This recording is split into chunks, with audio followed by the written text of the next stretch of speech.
नमस्कार दर्शक बंधु ओढ़णी सीरियल रे आपण माने देखिबा को पाइबे जे पवन को खाई तळ को ठेली देला परे जिते समस्त आसिकी पहुंची जिबे तो मानसी समस्तक आगरे कांदीबार अभिनय करिवे निज चूड़ी को तळे बाडे की कांदीबार अभिनय करिवे हेले मने मने से निजे हसुथिबे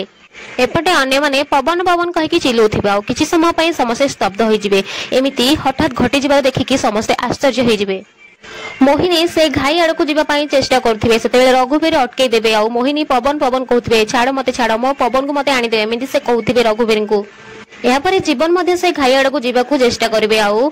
ज्योति तांको अटकई देबे साना बाबू कहके भिड़िकी रखिबे किंतु जीवन कहथिबे कि मते छाड़ ज्योति छाड़ एमिति कहथिबे यापर मानसी नाटक करबा को आरंभ कर देबे से भी मध्य से घाई आड़ को जीवा चेष्टा करेंगे आउ से तांकर एक्टिंग थिबो ज्योति किंतु मानसी को अटकेबे आउ मानसी पटे मने मने मते हसुथिबे कारण पवन जो सत समस्त सामना को आनिबा को चाहुथिले से करि देलेनी आउ पवन को जीवन रु मारि देले।